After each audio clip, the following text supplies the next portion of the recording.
Run for Your Life, usually seen at this time, will not be presented tonight, so that we may bring you the following special program.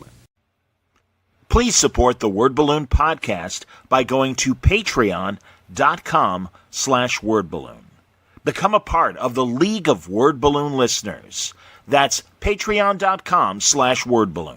Kingdom Come is 4 separate issues, 48 pages apiece. It was an all-immersive kind of lifestyle for me. It blew people away. I mean, this was the most sought-after book there was. This was something very new, very different. No one had seen anything like that at that scale before. It was amazing. I never thought from anything that people would still be talking about this book 25 years later. There were voices and lightnings and thunderings. This was my dream.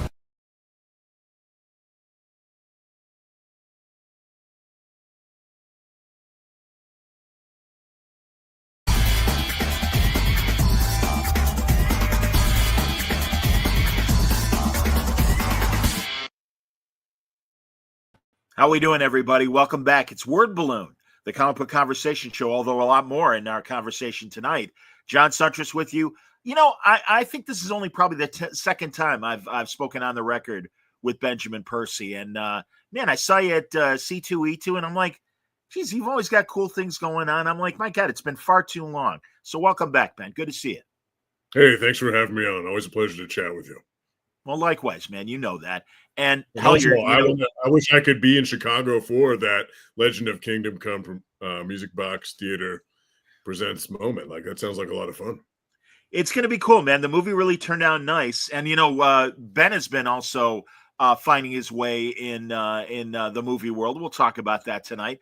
But, yeah, we're you know, I know the producer and the director, they're really proud of it. And I haven't mentioned it really up until recently. I'm going to do a Q&A at this Music Box showing of the movie. And so, yeah, beyond the movie itself, you know, it's going to be a great night. And also, ironically, it's happening on May 10th, a week from Saturday. And that's literally to the day, the 20th anniversary of Word Balloon. So nice. Congratulations. Cool. Thanks, buddy. Absolutely. Well, congratulations to you, dude.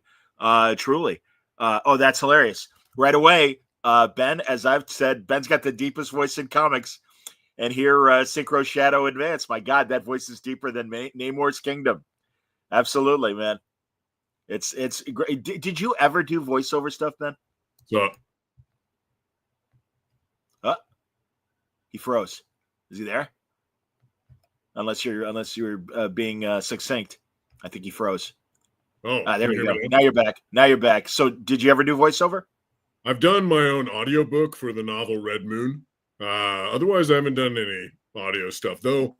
That might change, in that I'm messing around with a few audio dramas right now, and might muscle my way into one. That sounds great, man. Well, again, I'm for it. I think that would be amazing for you to do it. And yeah, you know, you've told me that you've got a new, and actually, I think you even said it on X that you've got a new audio project in the works. And of course, if people don't know, beyond your Marvel comic work, you've been doing, you know, was your first Marvel gig the audio drama, the Wolverine story? Or it was, yeah. I was at that. It was a pivotal moment for me. I was leaving DC, and I just so happened to, you know, have this offer from Axel, and they were going to launch a podcast series. All they knew was that it was about Wolverine, and I had to put together a pitch Bible. It was a bake-off situation. I was up against, I don't know how many people, 5, 6. And I ended up just putting everything I had into that Bible. Because Wolverine's my favorite character. I never knew if I'd get another shot at writing him, and thankfully I made the cut. I got that gig, and it became, you know, a gateway. Like, I wrote. Oh, Ben's freezing a couple times. Bummer. Hopefully Ben will unfreeze, and we will. All right, I think you've unfrozen, Ben. I can hear your voice. All right, now you've unfrozen again. So yeah, you said it was the beginning of more Marvel work. Continue. Yeah, it was that moment where I was able to get not just a second season out of the podcast, but also a graphic novel series, and then the X-Men started knocking on my door, and with the launch of Krakoa. So that's where it all began, all my Marvel work. So since 2017. That's amazing, man. Yeah, I read your text piece at the end of Wolverine 50, and boy, again, I'm thrilled for you, man. No, you got a great handle on the character, and of course, we'll talk about Helverine as well, and the current Wolverine Deadpool Wolverine mini that's going on. Or on. No, he's a character I've been following since I was in 4th, 5th grade. He's my favorite character in comics, so it just feels like a total privilege to have been able to put a little bit of a dent in his legacy. That's cool, man. That's amazing. Here, a couple comments from the people. Let's see. Liam says, "Hey, John. Hey, Ben. Great meeting you at C2E2. I bought Refresh after writing a paper on one of your stories. Very cool." And cool. Andrew is happy to be here and says it's always a great time with Word Balloon Live. Thank you, Andrew, for joining us. Cameron says, big fan of Percy's work during Krakoa, and all the Predator stuff is great as well. Absolutely. And this is a good question. Synchro wants to know, are you the longest running Wolverine writer in modern comics? I don't have the answer to that. I'm not sure. Some Marvel nerd out there probably knows better than me. I mean, when you add up all the issues, like do you count, X-Force as well as a Wolverine comic? He was a principal character in it. So there's 50 issues of X-Force. There's 50 issues of Wolverine. But on top of that, there's that 5-part, Wolverine the Long Night series. And then there's crossovers. And there's events like 10 Lives of Wolverine, and then there's Wolverine Deadpool, and then there's the podcast series. And I don't know what it adds up to, except that I've been writing, Logan, as I mentioned, since 2017. So, yeah, it sounds good, man. Absolutely, that's great. Are you writing the current solo Wolverine as well? I know you're doing the Deadpool team up book, but Oh, and Ben's frozen again. All right, there we go. Back? Now you're back. You're back. I don't know what's going on. It's weird. I don't know if it's the bugs in your system or if it's raining outside here, if that's messing up. Okay. Well, I know. I mean, I keep checking my tower and I got a solid feed. So yeah, okay. It might be Twin City, and it's raining down here too, man. So I'm just gonna text my wife as I'm speaking to you, and I'm gonna tell her, stay off the internet. Wrap tinfoil over around your head. Downloading, a 500 gigabyte something. I understand that it happens. It's all right, man. Jeez. Anyways, we were talking about. If you're writing the solo, I'm not writing the solo. Saladin's writing that right now. And it's a new era for the X-Men. I shouldn't be writing the mainline Wolverine. None of the writers who are part of Krakoa should really be carrying over because it's a relaunch and people want fresh voices. So I'm excited for them. Take me back to. But I'm also glad to still have my claws. I'm literally Deadpool Wolverine sort of exists. It doesn't exist in the proper main line. It's just kind of its own thing. And the same with Helverine, kind of on its own. So we're not messing with them. They're not messing with us. We're just All right, fair enough. Okay, and let's talk about the current Deadpool Wolverine story first, and we'll get to Helverine as well. So man. No, first of all, Ben, I wish you were a little more violent in your books because I don't think there's enough of it in both. In either of these books, Jesus Christ! Ultra violence. I mean, you get what you pay for, right? Look at the cover of that. Yeah, Jesus, absolutely, man. Well enough, they're eviscerating each other, they're shooting at each other, they're poking they're poking eyes out of each other. Hilarious. Marvel mayhem. Absolutely, man. So this is. I think it became clear how Marvel thought of me. I think it was the announcement to that series, or maybe it was Helverine, but it was from the disturbed mind of Benjamin Percy. I was like, okay, it's Marvel canon now. If in the marketing launch they say I have a disturbed mind, so. Are there Marvel horror characters? Because again, a lot of your stuff is horrific, and certainly Helverine is plenty horrific. But any of the old guard horror stuff, Werewolf by Night, or any of the Tomb of Dracula, any of that shit? Does any of that? Oh, I love that stuff. Okay. And werewolves are my favorite monster. But yeah, I have a dream that one day, or maybe it's more of a nightmare, that I'll have kind of a Marvel Knights moment where I can like oversee a kind of corner of the Marvel universe and have a bunch of books that are interlocking, and they're all like part of the same nightmare. So we'll see if that ever happens, but it's in my brain. Cool. Yeah, that would be cool, man. Well, and also, obviously they think enough of you to put you on these A-list kind of stuff and everything. Cameron wants to know, were you happy with the conclusion to the Krakoan era? He wishes it could have gone longer. I was really happy with how my books wrapped up. With one little asterisk there. Initially, I was told that X-Force 50 was going to be 50 pages. And so that changed sort of right at the end. I had to smash everything together. And I didn't have quite the real estate I wanted for the visuals and for us to wrap it all up. But still satisfied with how the story concluded. Same thing with Wolverine. Like, I always knew from the very beginning I was going to end with Sabretooth War. I didn't know if I was going to have 15 issues, 20 issues, 30 issues. I knew I had some rope. Hickman was like, we've got rope here, which you don't normally know, right? Oftentimes in comics these days, it's like, I have 5 issues, I have 10 issues. Maybe it'll keep going if people keep reading. But I knew I had, 20-ish issues, but then it kept going, it kept going, it kept going. And I just had Sabretooth War waiting there for the moment when we were concluding. Thankfully, I had enough, of a heads up, like, okay, you're going to get this opportunity to close up shop. And so Victor Lavelle and I came together and wrote Sabretooth War, and it was, as we promised, the most violent Wolverine story of all time. And so yes, like I think we, just as a group too, like you don't want to stay too long at the party.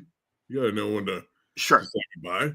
Yeah, you don't want it to be the Clone War, and no disrespect to Ben Reilly fans out there and Clone War fans, but no, man, that thing meandered. Another thing too, and it's a way to dovetail back to talking about Deadpool Wolverine.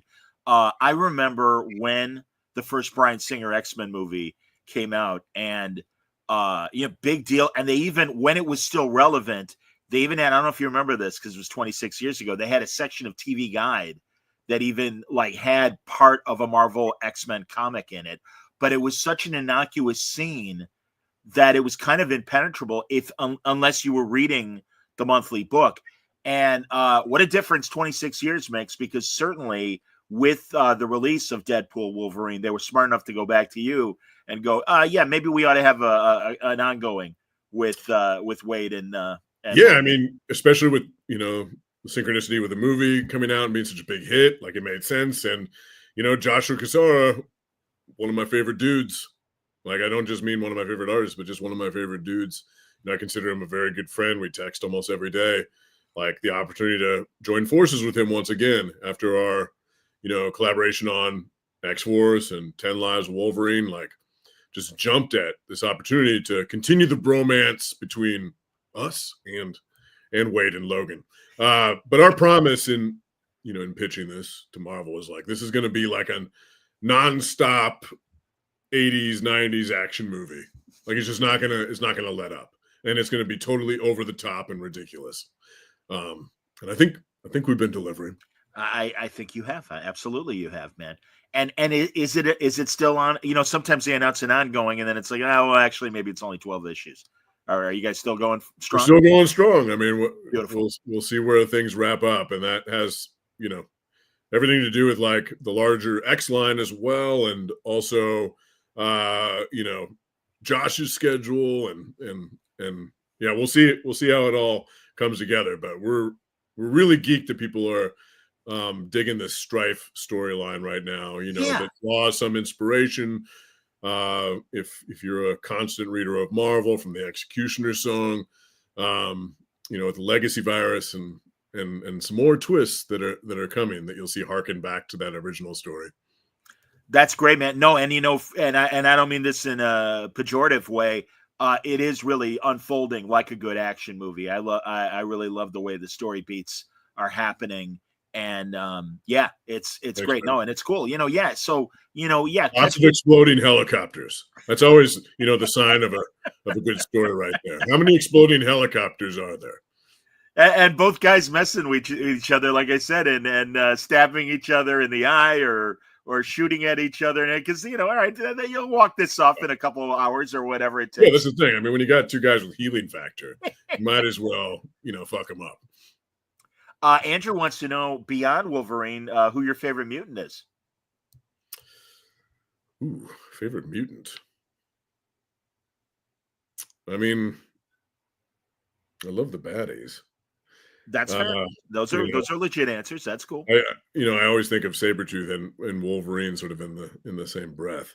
But Beast, really, like, if I have to think about, the footprints I've sort of left in the mud, I think that my experience with Beast and the arc, that we gave him, he had those seeds of villainy in him, and we dug our fingers into that, and with great power comes corruption, and he's the head of the mutant CIA. He's given carte blanche from Xavier, and with this shadow agency, he eventually becomes a kind of war criminal. Interesting. Yeah. Not a kind of war criminal, a war criminal. Sure. And I based him in part on Kissinger, and yeah, it was really fun to write that version of Beast, and then to give him a turnstile moment at the end where the bouncy Beast, who I also love. Oh yeah. Comes back. Sure. But we never see. It's kind of like Scream. Scream's like, if you don't see the headshot, that character's potentially still alive, and you never see bad Beast's body. Fair enough. Absolutely. So I want bad Beast to potentially still be out there. I wonder if Sabretooth, how long Sabretooth will stay dead, and I mean dismembered, beyond dead. He was in pieces at the end of 50. I know that. Yeah. We chopped him up into itty bitty pieces. I looked at all the other Sabretooth deaths, and I was like, I don't want to repeat here. I don't want to simple beheading. Like, what can we do? Let's just put him in the Wolverine blender. And you succeeded, absolutely, man. That's basically a Sabretooth smoothie. Protein shake. You're a twisted man, Benjamin Percy, and I love that. That's fantastic, man. That's great. Are there, before I get to another question, are there DC horror characters that you had a chance to play with while you were there, or would love to go back and play with? Oh, I mean, some of my favorite characters at DC are the horror folks. I mean, figured. Swamp Thing, the Alan Moore run, that's one of my favorite comics, period. And Constantine as well, like the Garth Ennis Constantine, Hellblazer, like that's top shelf. Did you ever read from the 70s any of Michael Fleischer's Spectre?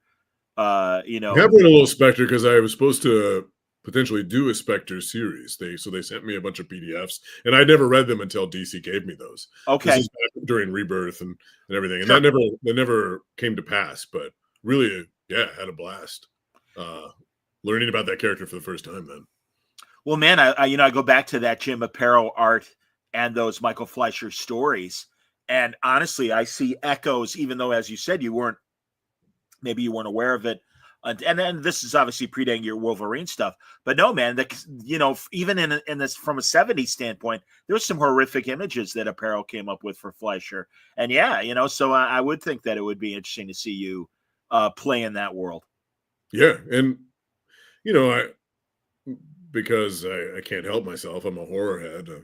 Even if a series is not a horror series like Green Arrow, I still have storylines about the Ninth Circle, right? This cabal of evil bankers that are funding villainy throughout the world, and they've all been burned horribly, and the head of this organization is named Dante, and blah blah blah blah.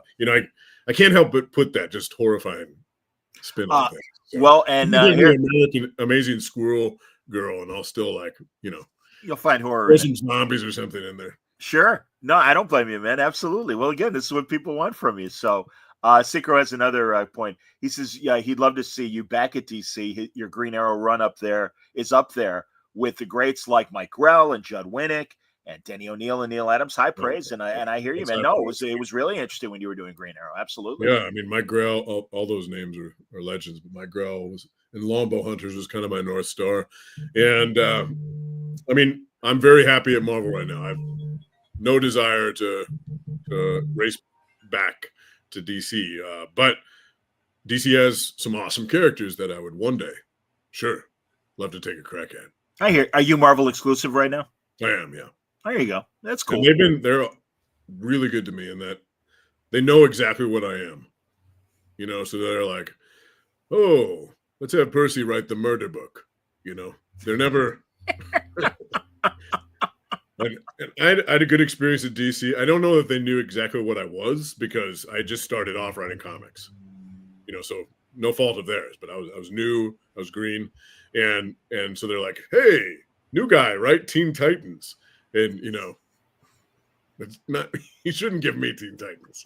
I mean, I love Teen Titans. I did my best with it. I think it's a fun book. It was really fun to write it while my kids were younger. Okay, sure. They were giving me feedback, and you know, they cried when I was done. But it's also like Marvel would never give me something like Teen Titans. Who was in your Titan? Percy's going to do terrible things to those characters. Who was in your Titan lineup? It was the classic. It was Rebirth, so it was just the classic. Oh, yeah. Okay, yeah, but also, oh no, it was Rebirth. Pardon me, it wasn't New 52. So yeah, Rebirth. It would be the classic Titans and everything. Yeah, it's the Jeff Johns lineup. Jeff Johns was like fantastic coach for me during that time. You know, I flew out to DC, the mothership in Burbank, and I sat in a room with Jeff Johns for like 2 days, and we broke down Green Arrow, we broke down Teen Titans. It was a great learning experience for me. I got my my degree at DC during that accelerated program. I get it, man. He and Wade, you know, are really, I think, the deans as far as, you know, being older writers that understand the DC universe best from a writing standpoint. I was going to ask, so when you broke into comics, had you already been writing novels and everything? Yeah. You know, people come up to me pretty often and say, you know, how do you break in? How do you? Oh, sure. How do you get a start in comics? And I think that there's no one path, right? But my path is similar to a few others in that, you know, I was established in other arenas. You know, I was established as a novelist and a journalist. And as a result of that, you know, they kind of let you in the side door. The same thing goes for a lot of TV writers. Other people, you know, build their way up the ladder, working in indie comics. Sure. Working for smaller operations, you know, like an IDW or an Oni or a Boom, and then you know, the big two comes calling. You know, I was over here writing pictures without books, and I just loved comics and was stubbornly bothering them for years. I mean, my first pitch at DC was in 2009. They didn't give me a job until 2014. Right, so just lots of no's. I'm hip. Well, these things happen. That's all right, and we're glad you're here finally, man. All right, I didn't know about your journalism background. You know, I'm a former oxymoron broadcast journalist. You know, and I was mostly in sports, and I did live news. So I was a traffic reporter, and I'm like, do I want to do traffic reporting? And the program, it's like, it's live news, and you know, a lot of bad things happen on our expressways, and it's like, yeah, that's true, actually. All right, fine. No, and yeah, we had our moments. So yeah, what were you doing in journalism? I think that journalism really prepares you for writing in comics because it's fast, right? It's coming out week after week. You've got books, you know, on the shelves, and you're getting assaulted by emails all day. And you know, you have to be able to take a hit from your editors and just not be sensitive about it. And yeah, like my early experience with journalism, I mean, it's not as exciting as it might seem. I wasn't like a daily reporter for the New York Times or anything. You know, it was I started off in my college paper. Okay. I interned at an NBC affiliate in Providence, Rhode Island. I then just started doing articles for magazines, GQ, Oh wow. Esquire. I Yeah. became a contributing editor at Esquire. I think I'm still on the masthead there. Um, Cool. Outside Magazine, Wall Street Journal, Time Magazine. Wow, Ben. Yeah.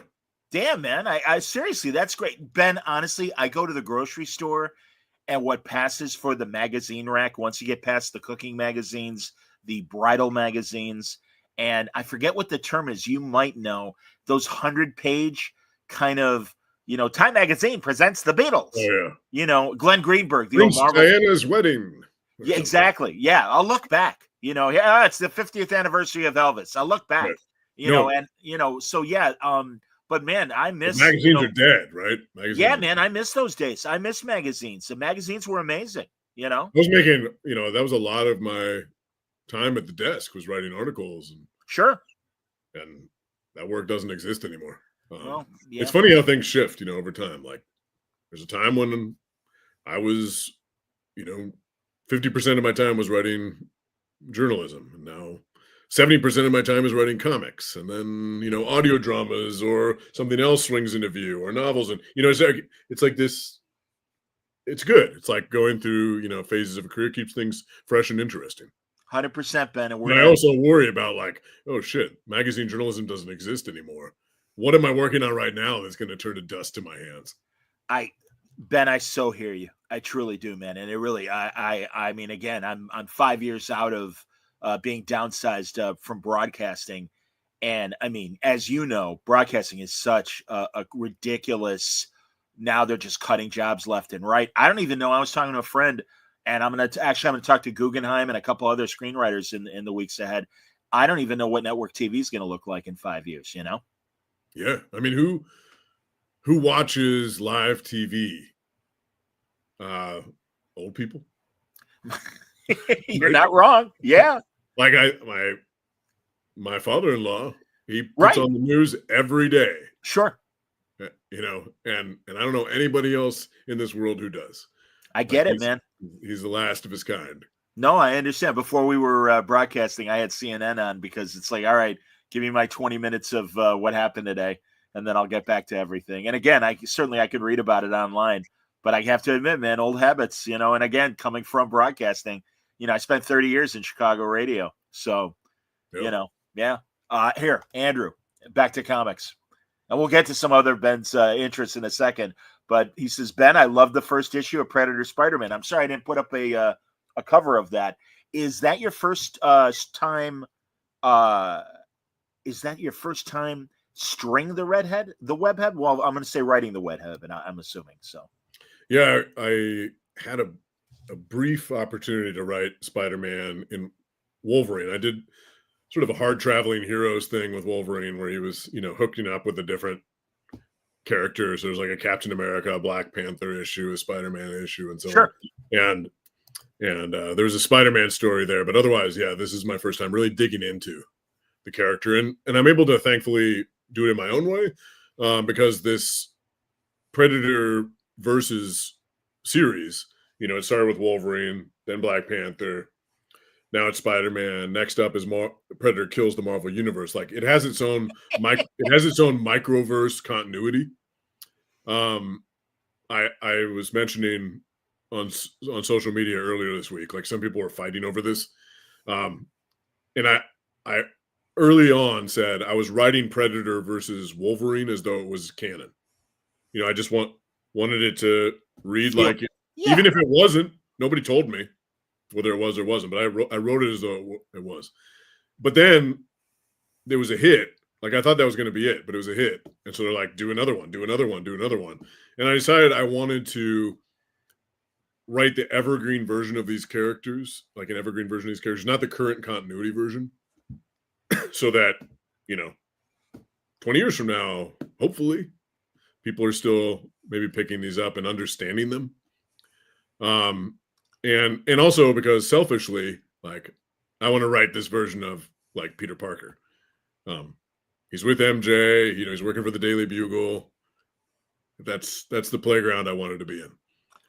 That's cool. Tell me about, first of all, is Predator a Disney Studios property, or is it a different group of people that you have to kind of get vetted as far as what you're writing, how you're writing Predator?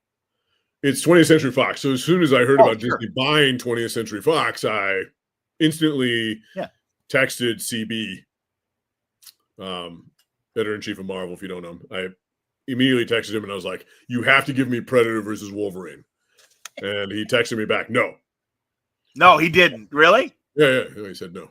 So I set an alert on my phone for 3 months. And then, alert goes off. I text him again. You have to give me Predator versus Wolverine. No. And that just kept up.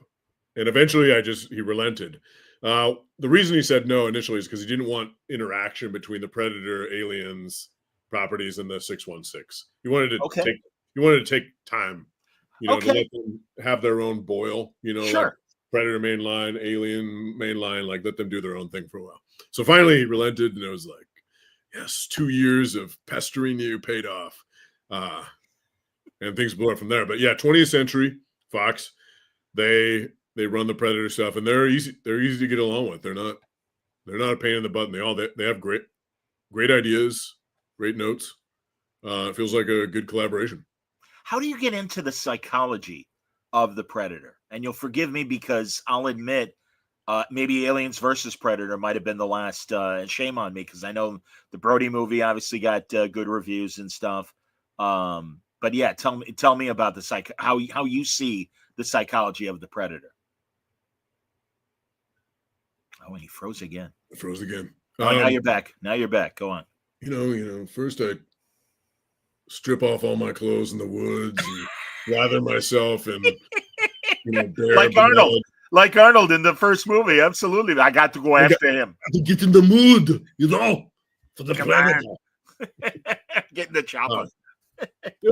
I immerse myself in what's come before. Same as with Marvel or DC characters I might be writing.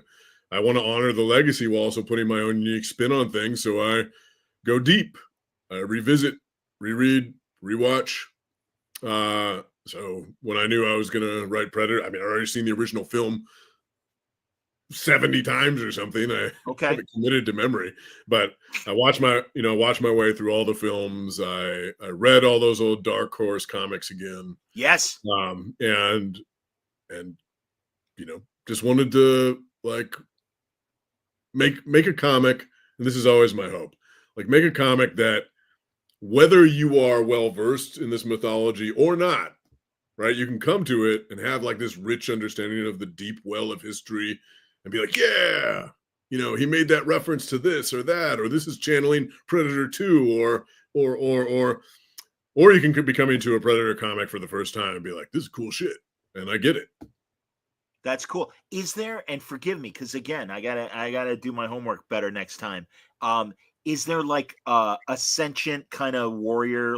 You'll forgive the comparison, and I know they're much more feral than, say, Klingons are in the Star Trek universe. But do we know about a Predator hierarchy or any of that stuff? There is a Predator hierarchy, yeah. Okay. But it's funny you mentioned Klingons because they have the same 5 head. Sure. Yeah, absolutely. But yeah, I in Predator versus Black Panther talk about the Predator King. And I'm setting up something that happens and Predator kills the Marvel Universe. Very cool. Which is not about, people look at the cover and they're like, a Predator couldn't kill the Hulk. I was like, well, what about an army of Predators who have, robbed the Wakandan mines of their vibranium stores? Nice.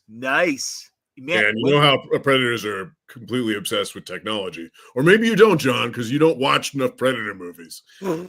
I'll admit, but no. They're obsessed with technology and weapons. So with vibranium, which they call God metal, these guys are going to be trouble.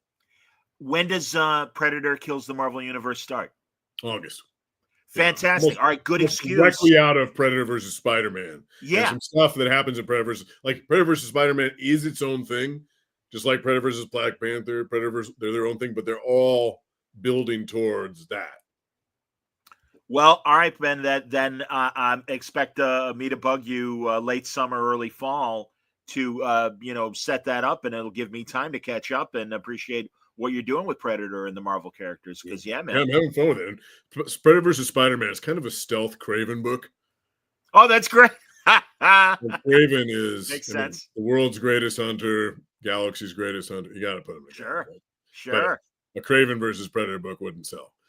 And I can appreciate that. So yeah, I mean, Yeah. Craven plays a really important role in Predator kills. And this is of course classic original Craven, not Craven Jr. I'm assuming. Yeah, classic. Because I'm able to do my own thing. Right. I have my own continuity. Yeah. So absolutely, yeah. Smart OG Craven. I hear you, man. I got to be honest, Ben. I blew off the Craven movie. I don't know. It just didn't feel right when I saw the teasers and everything. It just didn't feel like Craven. I haven't seen it, so I can't comment. All right. And again, eventually it was on my flight, my Delta flight. Okay. And I was like, I was reaching for it, and then I was like, I want to watch the Superman, Christopher Reeve documentary. So next flight, I'll watch it. Yeah. All right. Mentioning Superman, what'd you think of? Did you watch the 4-minute tease of the new Gunn movie that they gave us? Yeah, I'm hopeful. I'm too. Excited. Me too. I was just at Third Eye Comics. Oh, nice. Doing the signing. And just as a side note, like what a fantastic shop that is, retailer. But when I was there, I was talking to Steve, the head of the shop, and we were just talking about Superman. And that guy he's a believer. Like he has drank the Kool-Aid, and it got me excited. And then I started picking up some Superman comics when I was there. So I got the Morrison Quiddly run, All-Star Superman. I'm really excited to dig into that. And yeah, I think we need. The world's kind of messy right now. We could use I think a hopeful figure like Superman. I absolutely agree with you, man. And also, I was talking to Jenkins last night, and we talked about the Superman tease and everything. And hey, Ben, I was a little kid reading those 80-page giants and 100-page spectaculars when they would reprint a lot of the Silver Age stuff. And so, yeah, man, I mean, that's why, and I know some maybe movie and TV people are like, Superman robots? No. And it's like, yes. And it's Superman's in pain when the sunlight? No. Yeah, in that situation, yes. And Crypto, come on. Good Lord. Also, and just, I'm glad we're not getting another origin story. 100%, Ben. I'm so with you, man. And no, and honestly, Ben, your 2 cents on this, because I've talked to, our buddy Tom King is in the midst of the Lantern HBO series. Yep. And also just you could tell from Gunn's whole attitude too. These movies and TV shows, they got to evolve beyond the origin story and fighting the big CGI bad guy in Act 3.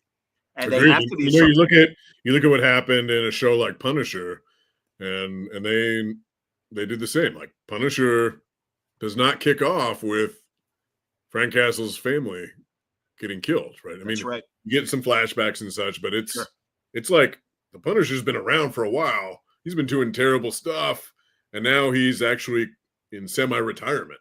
Like, so I loved that more original approach as opposed to let's go to the alley again. Let's go to Batman's alley again. I'm hip.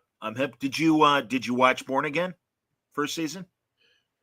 I have not watched it entirely. Yeah, but I did watch. I cheated. I watched the finale. Oh, okay. Well, all right. I haven't watched the series as a whole, but I've jumped in and out, and really excited about Frank's role in that. The Punisher is one of my favorite characters.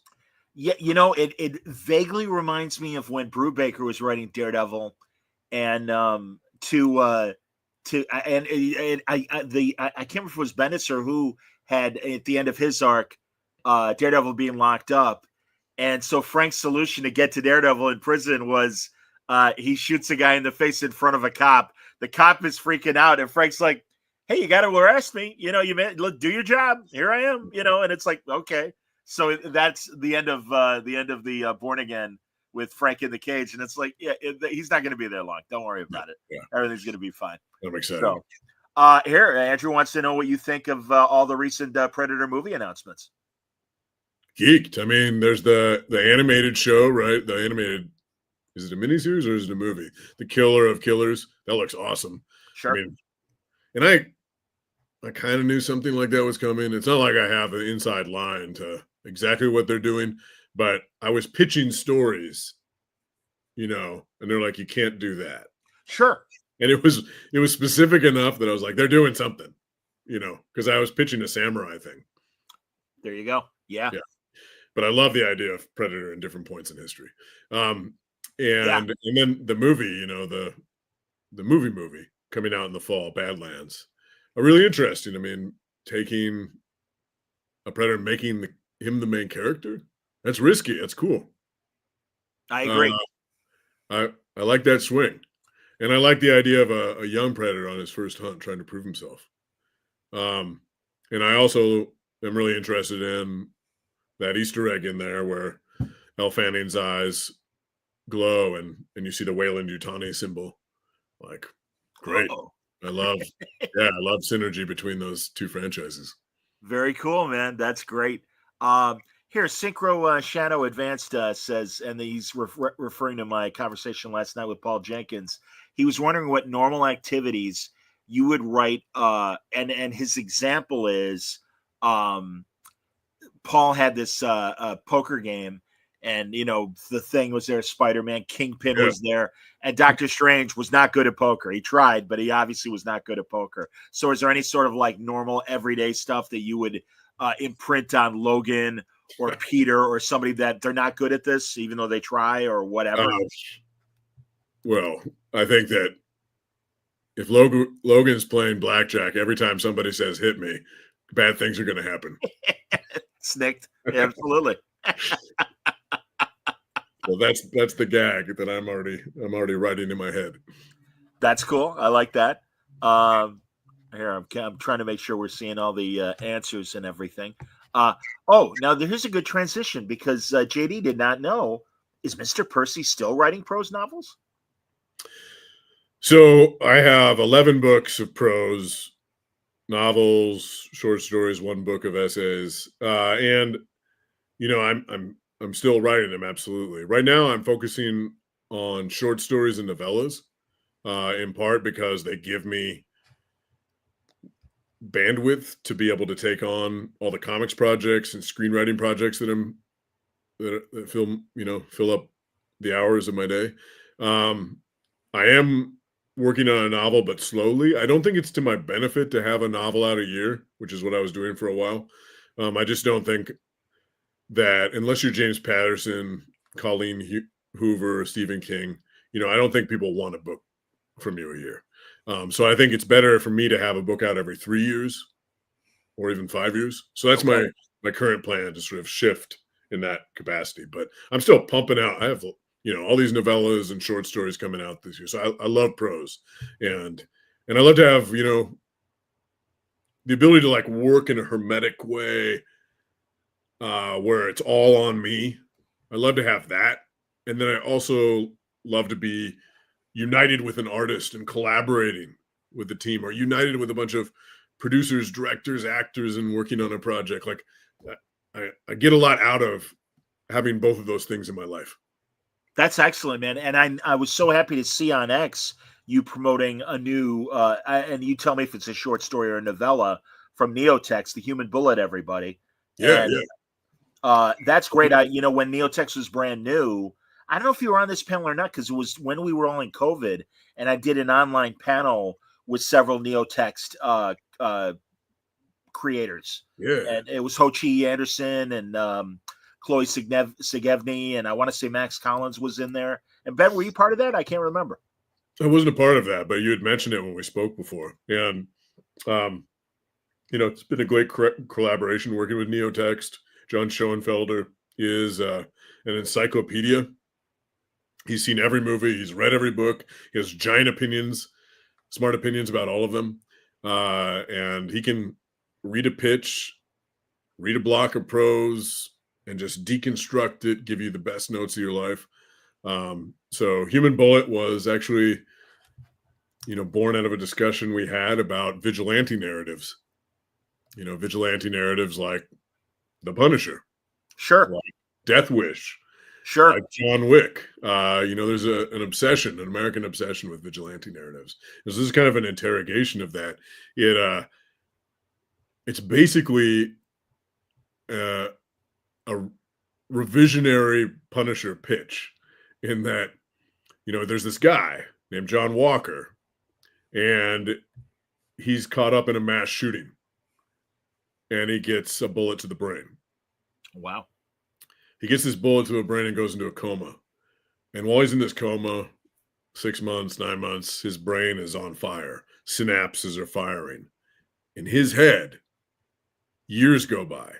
In his head, he survived the mass shooting, but his family was killed.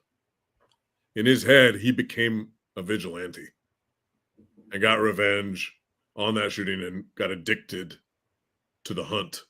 Interesting. And so when he wakes up, he has a suburban life awaiting him and a family and a job in insurance, but he has already lived, years in this blood-drenched world. And so that starts to seep into the sort of suburban lifestyle. Wow. That's amazing. Like what kind of page count is there for this kind of novella, would you say? Novellas, generally speaking, are, 50 pages to 150 pages. Okay. So this is, I think, maybe 100-pager. Okay. And how many neotext pieces have you done so far? I'm going to lose count because not all of them have come out yet. Oh, okay. But somewhere that's good. That's good too. 8 of them, maybe. How many? I think about 8. Okay. Wow. That's great to hear, man. Because truly, when I was made aware of neotext, I'm like, this is like perfect length. This kind of thing you read, when you got a weekend trip or something like that, and you're on the plane back reading the weekend. Given how busy everyone is right now, novella is perfectly digestible, and also, not to be totally mercenary about it, but sometimes I'm thinking about adaptations as well. Like, all right, I've got this idea for a movie, and it probably will never make it as a movie, but I'm going to unload what's in my head, and it'll exist, as this prose piece that's trapped in amber, and maybe I can take a shot at writing a screenplay adaptation of it as well. That's great, man. Well, and again, you were really kind because I was kind of going through the laundry list, and I'm like, all right, what am I missing? And you're like, and you sent me a Vimeo link to this great short movie called 13th Night. And fantastic, Ben, truly. And also, I happen to notice sitting next to it another short movie you did called Author. Yeah. So tell me. Love letter to critics everywhere. Little revenge. You actually laugh, or you understand what I meant by that. Little revenge. I mean, that's like Bradbury wrote The Banshee when John Huston put him through hell when he went to Ireland and made Moby Dick. Yeah. And John Huston was a total, asshole to him. And he's like, I got a little short story revenge. It's called The Banshee. And it was all about one of those Irish banshees, man, just tearing the shit out of a John Huston-like character. Nice. Yeah, I mean, these are, you can only call me a hobbyist director right now. But, when I hit 40, I started to think about, like, how much time do I have left? What do I want to do? It's just a natural part of middle age. And amen, son. Like I would, I'll be disappointed in myself if I don't direct a horror movie. Specifically a horror movie, yes. And so I, was patient about it. Like, I didn't jump wildly into the deep end of the pool. I took some classes at Film North. I watched 10,000 studio binder clips on YouTube. I read several books on directing.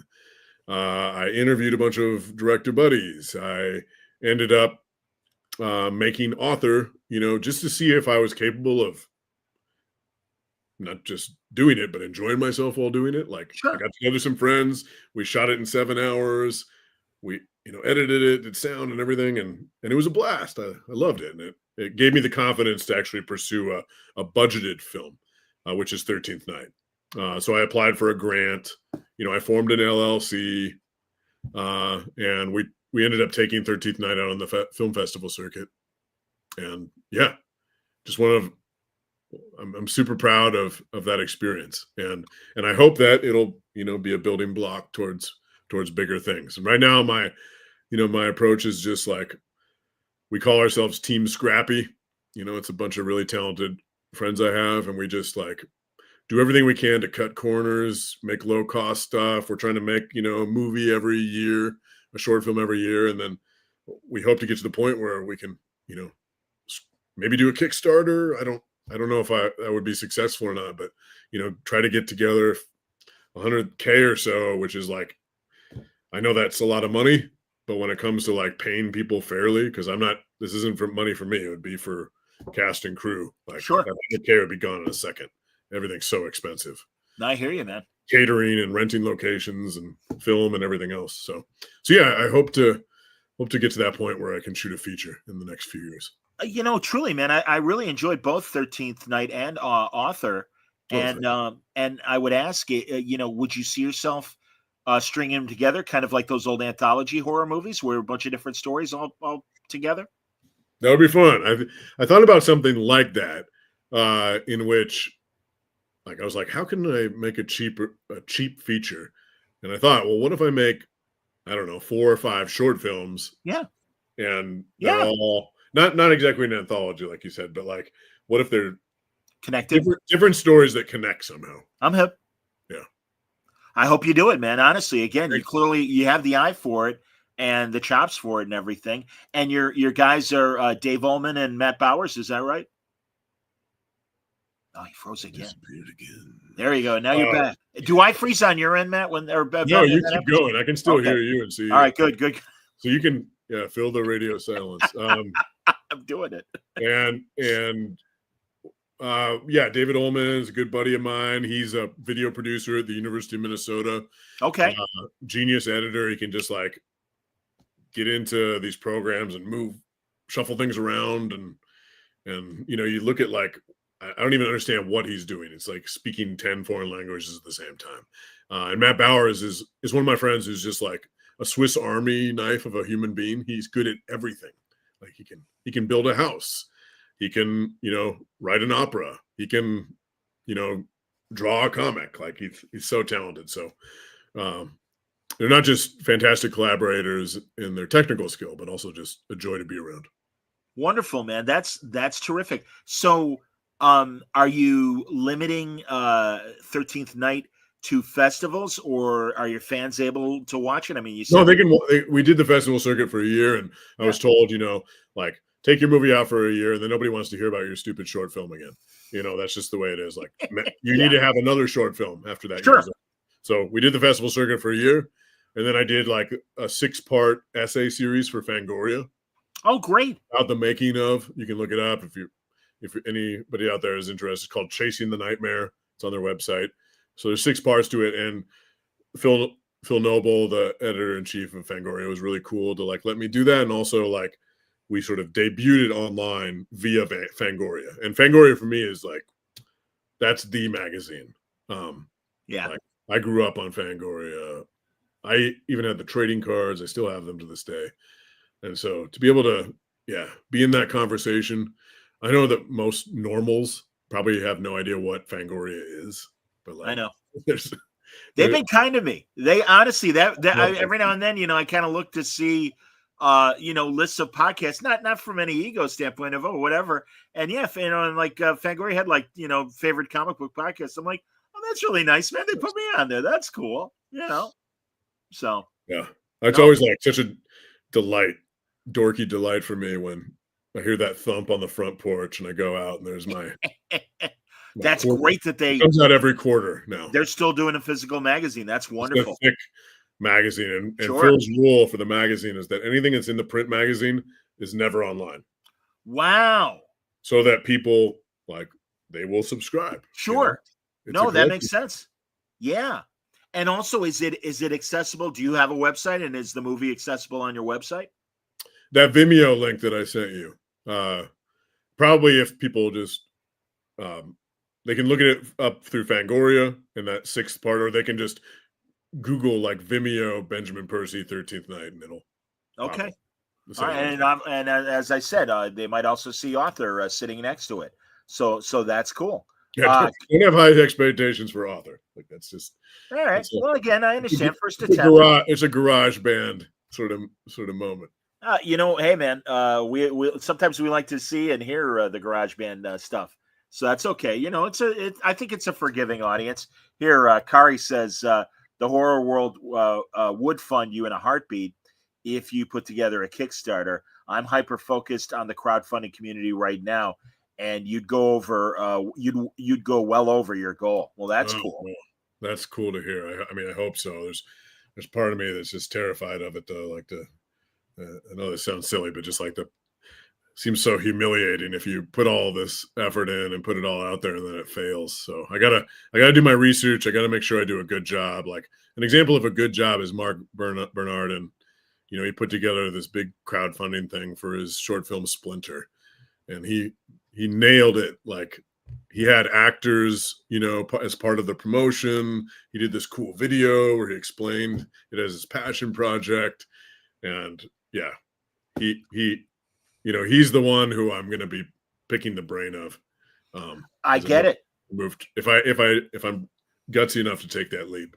I understand. James joining us. Good to see you, James. I'm glad you've decided the Mediamancer. I like that name. That's good. I like Mediamancer. Kari also says, as Predator and Deadpool are both killing the Marvel Universe, might they encounter each other and either team up or fight each other? I think a combo of you and Cullen Bunn would be very fun. I love Cullen. Yeah, Cullen's. He has a similarly, dark-hearted sensibility. Yes, indeed. Harrow Country is awesome. Harrow County is awesome, and yeah, I mean, as for Deadpool stuff, I mean, I'm writing Deadpool Wolverine, and there might be some more Deadpool stuff in my future. So Wade is definitely going to be a regular citizen in my pages. Outstanding. That's fantastic, man. Very cool. Well, as you said, you broke into Marvel with your audio drama of Wolverine that you also adapted into a Wolverine miniseries as far as comic books go. And listen, Ben, I am a massive audio nerd when it comes to drama. as a little kid, I heard the reruns of the old time radio stuff from, the 40s through the 50s. And I'm a massive fan of that format. Sure. And again, how do people buy? Because you've done Wolverine. Didn't you also do Old Man Star-Lord? Yeah. So the Guardians of the Galaxy one. So 2 seasons of Wolverine, and then the Guardians of the Galaxy one. And what happened was, like, they all did really well. Actually, Wolverine: The Long Night, right, did crazy well. And what happened was, like, COVID contributed to this podcast craze where everybody was suddenly making podcasts. Yeah. And there was a flood of them because it was easy to make during the pandemic. Sure. And then the system was just overloaded for a while, and everybody kind of fled the space. And podcasts kind of went through a stage of mini collapse. And I'm not talking about podcasts like people joke, doing banter. I'm talking about audio dramas. And anyways, like, now it's coming back again. And so I'm very lucky to now be writing 2 audio dramas for Audible. And I can't say what they are yet, but let's just say I'm feeling very lucky. And one is more in the horror space, and the other one is a sci-fi thriller. So super geek to announce those when the time comes. Oh, that's great, man. Well, expect me to bug you about coming back on to talk about them. I just heard John Hamm has a new one on Audible that is set in the 50s and very much a audio noir. Oh, cool. And it's really good. And then my friend Rob Burnett teamed up with Michael Rosenbaum, Lex Luthor from Smallville, and Max Collins, another neotext writer and a great prolific author in his own right. It's called True Noir, and it's all about it's fictional history. It is real history, but a fictional character. And Nathan Heller, this private eye, is in the midst of the assassination of our Chicago mayor Cermak from the 30s, who was killed at a Franklin Roosevelt speech.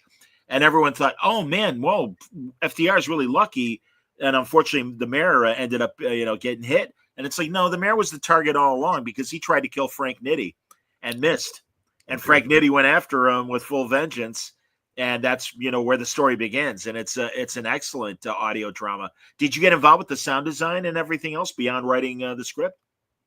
Yeah, the thing about audio is it's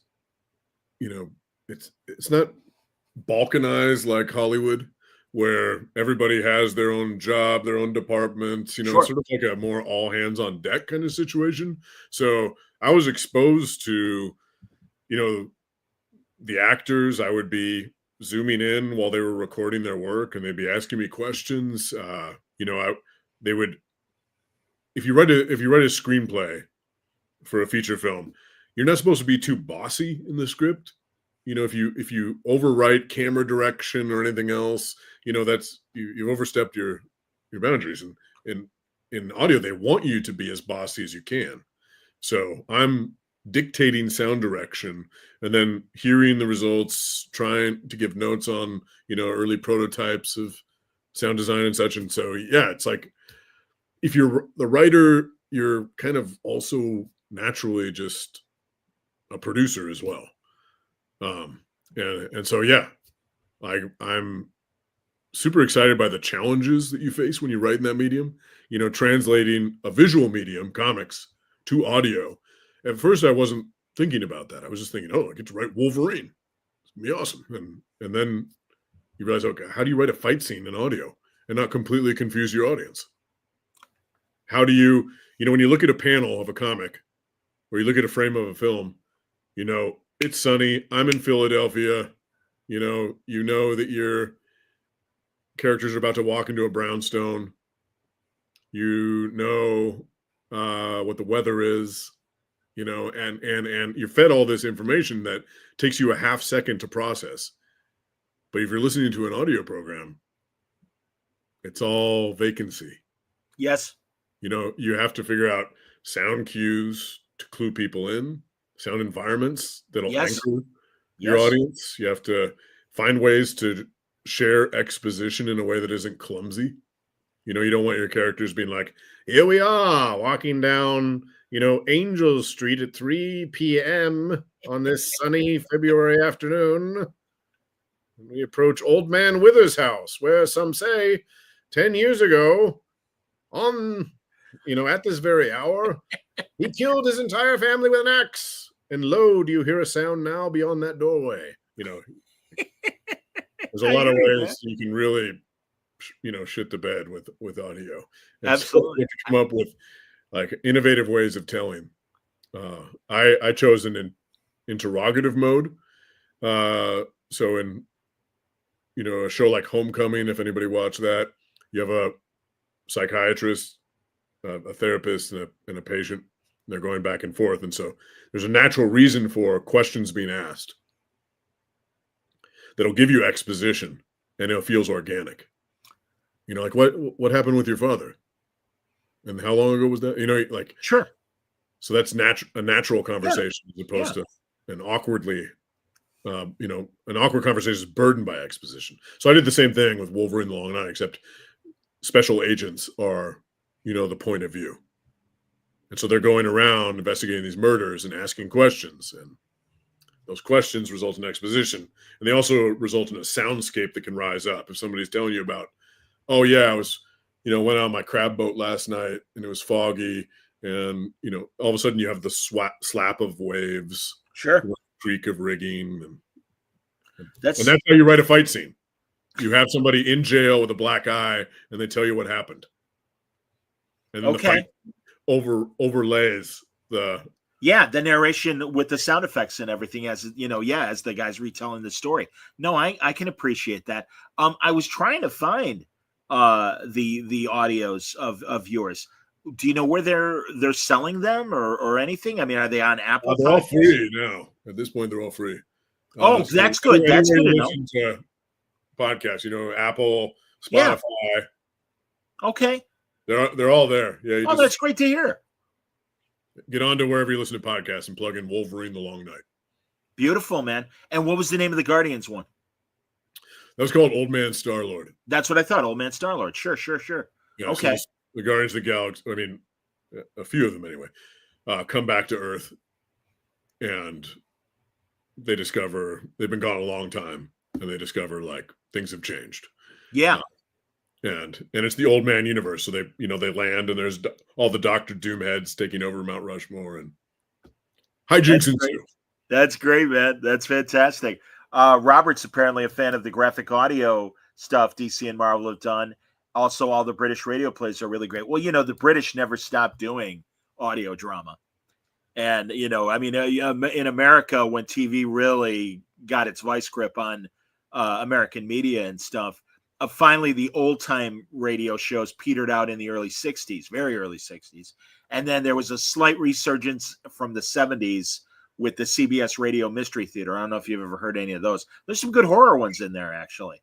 Yeah. And it's the old Inner Sanctum producer, Hyman Brown, who was doing that series. And even guys like John Lithgow did an episode here and there, early in his career.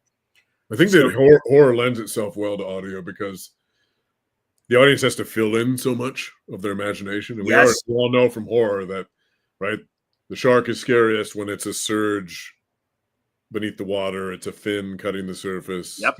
It's what you don't see in horror, or that you wonder about, like what's beyond that attic door. Like that's when you feel most terrified. And that's sort of the whole audio experience, is the audience leaning forward and conjuring things in their mind. They become a kind of co-author. They become complicit in the terror. That's cool, man. Let's see here. Kari wants to know, and I asked you earlier about voiceover stuff. Are you providing the voice for any of these audio dramas that you're working on? Not. We'll see. Like the two audio dramas I'm working on presently are in development as scripts, and so we haven't gotten to the stage of trying to get actors on board. I wouldn't mind. I wouldn't turn it down. Every time, yeah, it's another itch I'd like to scratch. Yeah, that'd be great, man. Again, you got the pipes for it, so I think that'd be great. Isaac Eaton wants to know, writers often talk about how their livelihood was very uncertain before they made it big. What would you say to the aspiring comic creator who's nervous about providing for his family? Yeah, I mean, any creative industry is uncertain. You're going to hear a lot of no. There's going to be a lot of rejection. That's just that's the way it goes. I mean, I'm rejected. I hear no all the time to this day. It's not just when you're first starting out. I had a day job. I think that's true of most creators, most writers. I was a professor for 10 years. And when I didn't get like one big book deal and quit, it was like a careful progression where I was like, in discussion with my wife, you need to make more money from your writing than you're teaching for 5 years. And then we'll feel safe enough to. Good for her. That's great, man. No, that's very. She's very practical. That is practical. Absolutely. That's cool, man. So you said you've got at least one kid. How many kids do you have? I have 2 kids. Yeah, my son. I had kids when I was in my 20s. My wife is 5 years older than me, and so I'm 40. I just turned 46, and my kids are old. Like, I have a kid in college. Beautiful. He's a freshman at UW-Madison, and my daughter is 16 in a few days here. Nice. She's a sophomore in high school. So, I'm going to be a sexy empty nester at 48. Well, once they're out of the house, man, you can do more. Fun stuff between you and the wife and everything. That's what I was telling my friends. Yeah. So. And also, just like take some. Like when I'm talking about directing movies, it'll be a lot easier to do that when I'm not, like chauffeuring my kids around town and trying to be there for all their activities and have dinner with them every night and all the great stuff about being a dad. But also like when they're both off to college, it's like, well, I can get into some, interesting trouble here and try to make a movie and not feel so guilty about not being home. Absolutely, man. No, that makes a lot of sense. It's funny you mentioned teaching. I didn't know that. Synchro wants to know if a high school ever taught one of your books, what would it be and for what course? He is an English teacher asking the question. So when I stepped away from teaching, I published a book called Thrill Me, Essays on Fiction. And I wanted to make sure I preserved, like in formaldehyde, all of my lessons and lectures that I was most proud of. And so Thrill Me, it's sort of like a Master of Fine Arts, smashed between two covers. It's a series of essays on craft, and it's also kind of a sly memoir. Like I sneak in a lot about my life, and it's anecdotal. It's not purely instructional. So Thrill Me is the book that's most widely taught of mine in creative writing classrooms. Well, Synchro's ahead of you apparently because he said he read Thrill Me and would love to read the rest of your books. So they're very cool, man. Well, and again, man, Synchro, you also may want to consider some of Ben's novellas. And really, man, Bullet, the Human Bullet sounds fantastic, man.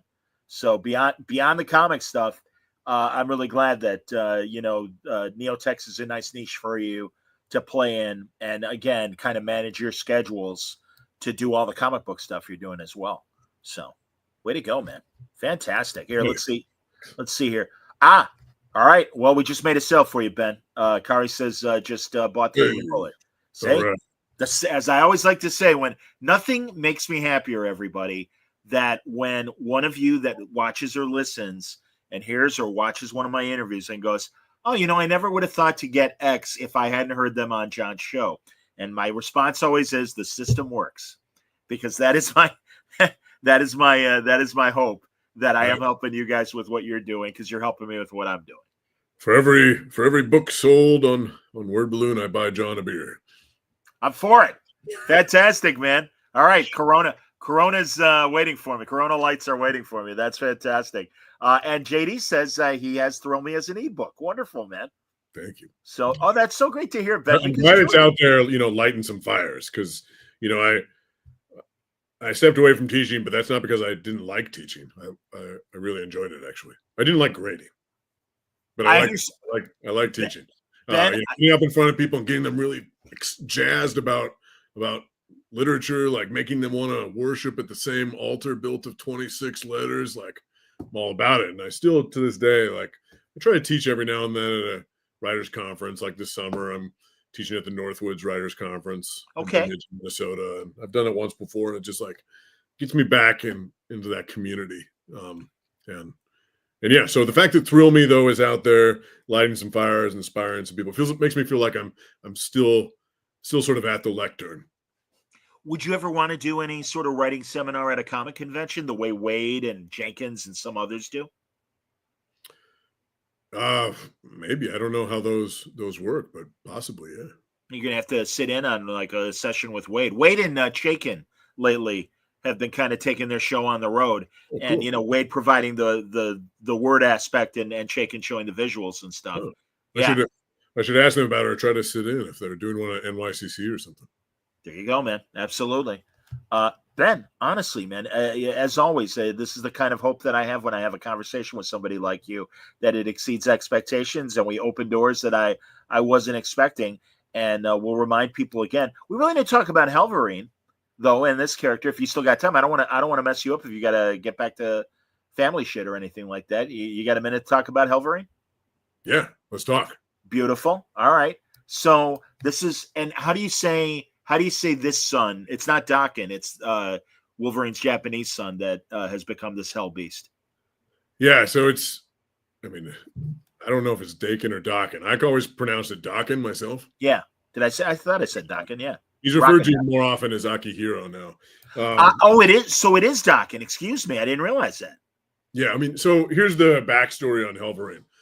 I had no idea Wolverine was going to be a thing. I was writing Ghost Rider. I was writing Wolverine. Of course, there's going to be a crossover. Sure. So we have this crossover. It's called Weapons of Vengeance. And what do? With Jeff Shaw, the artist, something I thought should have been done a long time. I don't know how it didn't happen. How has there not been a version of Wolverine with a flaming skull head and flaming claws? It's just a no-brainer. Somehow it had never been done. Anyway, so we merged the two, peanut butter and jelly, better together, and people got jazzed. Like, it blew up. That issue, first appearance of Wolverine, like, I wish I had a few copies. I don't, because it's selling for quite a lot online. Yeah, I mean, Marvel made a toy. It's a Marvel Legends toy with Hasbro. And then they wanted a miniseries, and the miniseries did really well, and so they had an ongoing now. Yeah. And in that transition to, the mini, what happened was that spirit, because Wolverine can't have like a demonic force inside of him.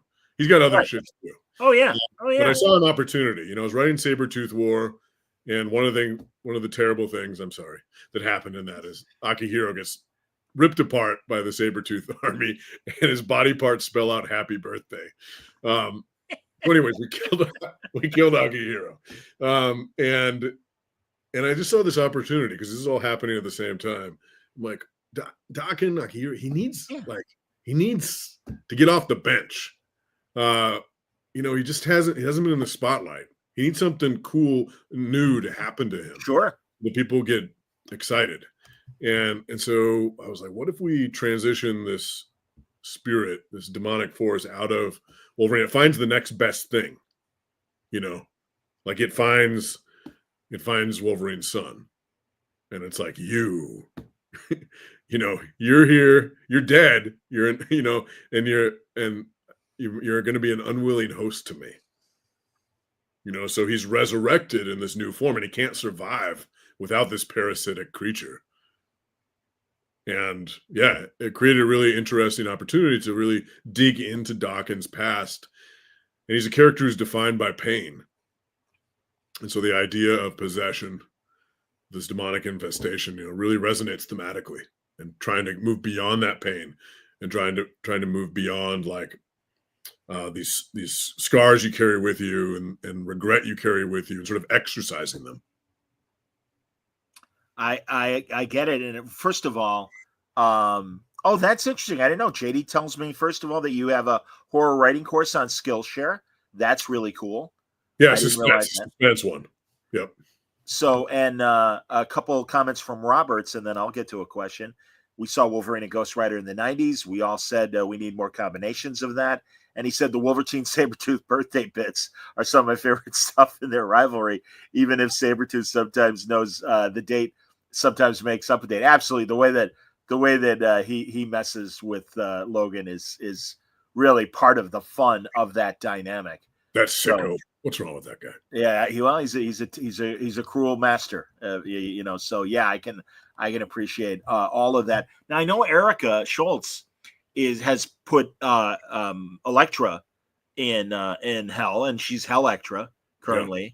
And I think we just put Hell in front of every Marvel character. Yeah, Hell Hulk. Hell Hulk is coming out right now in Hellverine. When are we to see Hell Patsy Walker? That's my question. Yeah, right. Captain Hellverine. Sure. But will you? I mean, and again, I don't want to interfere with your own story. But are there plans to maybe see Elektra and Helverine, Hellectra and Helverine together? I know, but okay. We'll create a Helliverse. There's nothing wrong with that, man. And certainly the art, and I'm sure there are a million great artists that would love to do that. And I mean, the collaborators you're getting and everything are fantastic. So, well, I know that Philip Kennedy Johnson is a good friend of mine. Yes, another one. He has some fun stuff coming out in the near future. And I don't know what's been revealed and what hasn't, so I won't say anything more. But just that it has a lot to do with Hell, and exploring that more. Cool. Because Hell's been sort of an abstraction, like. Sure. In Marvel Comics, he really wants to like nail the mythology, flesh it out, if you will, or crawling flesh, or whatever. Hands of Hell. Wait a few months. Why not? Why not? Once again, another excuse to talk to Philip sooner than later. So that's great. Robert says, I thought the Helverine stuff with Mephisto, was with Mephisto, but I love when creators well, I guess he's saying that he loves the Helverine stuff with Mephisto, but I love when creators get Mephisto, and that it was really good. All right, very cool. I mean, yeah, it's always a fun challenge to write the devil himself. Sure. the tricky thing about Mephisto, like any horror villain, is if you want to keep him scary, you have to sort of keep him in the shadows. If you reveal too much, if you include them too much, then they lose a little bit of their scare factor. Yeah, it gets ordinary. I'm with you. Oh, absolutely. I've mostly kept them at the margins. Now, you said you were just at Third Eye Comics and everything. Do you have plans for Free Comic Book Day coming up? I don't. Oh, okay. Actually, Steve's position on this at Third Eye is that you shouldn't have comics creators do events on Free Comic Book Day because people show up, like people who have no idea what's going on in comics. Yes. There's a flood in that store, and it just dilutes from the specialness of a comics creator being there at all. That's his opinion. I kind of agree with it. I get it. Never done Free Comic Book Day except as a fan. I've gone in and enjoyed myself. But like sitting at a table while people mill around you, and most of them just don't even give a damn. Like it just seems like kind of a waste of time. Like, I'm the same way. Ben, actually, Sinker was wondering if I was going to be part of any events in Chicago. No, just as a fan. And I haven't even decided what store I'm going to hit because, again, we're blessed with so many great stores here in Chicago that I might be in Skokie at my friend's store there. I might be in the city at Chicago Comics. I'm not really sure. Sure. Yeah, at C2E2, I met the guys who run Challengers. Patrick and Dal, great guys. Yeah, they seem really cool. I've heard good things about that show. Oh, I hope seriously, man. Next time you come into town and everything, you got to let me know. And if you I got their card. I started trading emails with them, and maybe I'll do an event down there in the near future. I got some stuff I can't talk about that's coming out with Marvel. One of the titles will be in the fall. It's a big one, and then another one will be probably winter. So very cool. Maybe Challengers will be a stop on the way. All right, man. Well, hopefully they'll make that announcement around when Predator Kills the Marvel Universe is starting up in August. Hopefully. And, that's an excuse, like you said, like I've said earlier, for you to come back and talk more. But in the meantime, man, no, way to go, dude. Seriously. Everybody really go to Neotext. I forget the URL, but look up Neotext because it's not Neotext. Yeah, it's on Kindle as well and wherever you get ebooks. Yeah. So The Human Bullet from Neotext is Ben's latest novella. And, of course, again, he's killing it on Wolverine. And, the buddy team of Deadpool and Wolverine. And right now, in anticipation of Predator killing the Marvel Universe, we got Spider-Man and Predator currently on the stands. So really neat stuff. That's that. Oh, yeah, Kari's suggesting Hellvengers. Why not? That would be great. Right now, Ben is still frozen. So I'm hoping he'll unfreeze so that we can say goodbye to him. But also, yes, indeed, coming up, happy Free Comic Book Day to you all. And indeed, right after Free Comic Book Day, or is it the same day, May the 4th? Well, let's see. Today's Thursday. Today's Thursday. So the day after. So yeah, Free Comic Book Day is Saturday, and May the 4th on Sunday. So it's going to be a great nerd weekend for us to celebrate. Absolutely. Dude, fantastic, man. Great talking to you. Great to see you. It meant a lot that we ran into each other in Chicago. Yeah, likewise. And I'll be bugging you sooner than later. It won't be years between our next conversation, Ben Percy. I promise you. All right. Thank you for having me on. And thanks for everybody for hanging out and listening. Absolutely. Thanks, everybody, very much. I'm taking the rest of the weekend off, although I still have part of my Paul Jenkins conversation to put out this weekend. And then also, as I said, a week from Saturday, Onward Balloon's 20th anniversary, I'll be moderating a Q&A at the Music Box in Chicago for the screening of The Legend of Kingdom Come. Fantastic Alex Ross documentary. If you're in the Chicago area, you will want to consider coming to this screening. And I even on Monday, when I talked to Sal Abenanti, the producer of the movie, I will have free passes to give away. So if you're in, but it's got to be people that are going to come and be in the Chicago area.